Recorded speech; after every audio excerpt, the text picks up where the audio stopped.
Lila avait toujours été une femme discrète, une de celles qu'on croise dans la rue sans vraiment remarquer.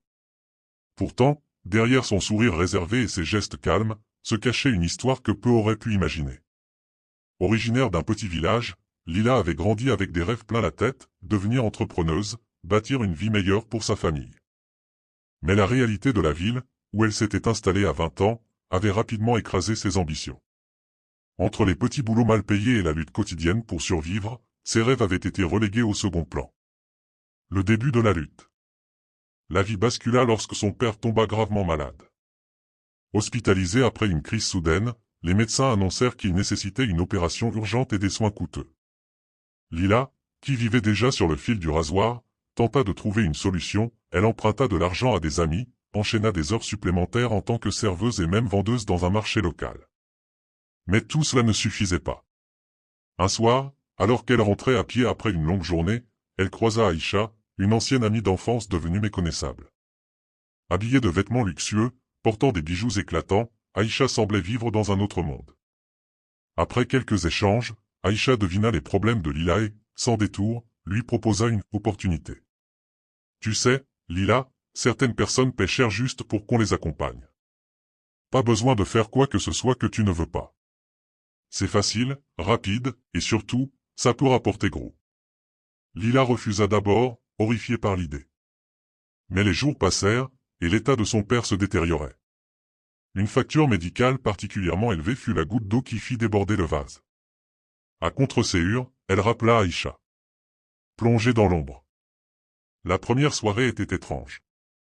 Lila se retrouva dans un hôtel chic, habillée d'une robe prêtée par Aïcha. Son client, un homme d'âge moyen, se montra poli et respectueux. Ils dînèrent ensemble, discutèrent, et à la fin de la soirée, il glissa une enveloppe dans son sac. Lila rentra chez elle avec plus d'argent qu'elle n'en avait jamais eu en un mois. Au début, elle se convainquit qu'elle ne faisait rien de mal. Elle jouait un rôle, comme au théâtre. Mais les choses évoluèrent. Les attentes de certains clients dépassaient le simple dîner, et malgré son malaise, Lila se retrouva à franchir des limites qu'elle s'était promise de ne jamais dépasser. Chaque soir, elle se disait, c'est la dernière fois. Mais les besoins augmentaient. L'argent ne suffisait jamais. Le poids de la double vie. Le jour, Lila continuait à mener une vie normale. Elle était gentille avec ses voisins, aidait au marché local, et s'occupait de son père avec dévotion. Personne n'aurait pu deviner que, la nuit, elle arpentait les quartiers chics, rencontrant des hommes qu'elle connaissait à peine. Elle se mit à éviter le regard des gens qu'elle connaissait, terrifiée à l'idée qu'ils découvrent son secret. Chaque fois qu'elle croisait son reflet dans une vitrine, elle ne reconnaissait plus la personne qu'elle voyait. La rencontre avec Malik. Un jour, alors qu'elle faisait des courses pour son père, elle rencontra Malik, un professeur d'université passionné par l'éducation.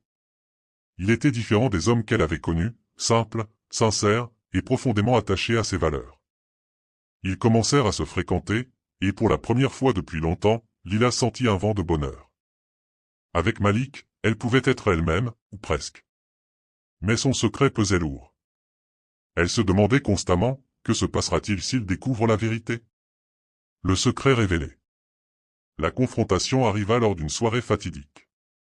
Lila, en robe de soirée, accompagnait un client dans un gala prestigieux. À son grand désarroi, Malik était là, invité par un collègue. Leur regard se croisa, et elle vit l'incompréhension dans ses yeux.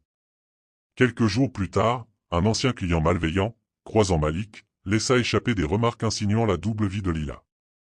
Malik demanda des explications. Face à lui, Lila craqua. Elle raconta tout, depuis la maladie de son père jusqu'à ses sacrifices pour payer les factures. Les larmes coulaient sur son visage.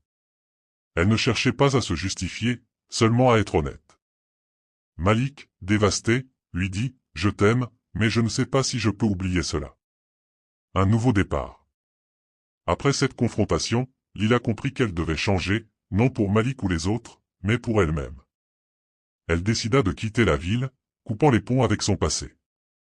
Dans une petite ville reculée, elle utilisa ses économies pour ouvrir une boutique de tissus, un rêve qu'elle avait toujours eu. Ce n'était pas facile, mais elle trouvait peu à peu la paix. Les cicatrices de son passé restaient, mais elles faisaient partie d'elle, des rappels de ce qu'elle avait traversé. Aujourd'hui, Lila n'a pas oublié Malik ni les décisions difficiles qu'elle a prises. Elle se consacre à aider les jeunes femmes de sa communauté, leur offrant des opportunités pour éviter de tomber dans les mêmes pièges. Elle a appris une chose essentielle, peu importe à quel point le passé peut être sombre, il est toujours possible de reconstruire une vie, si on a la force de se pardonner à soi-même.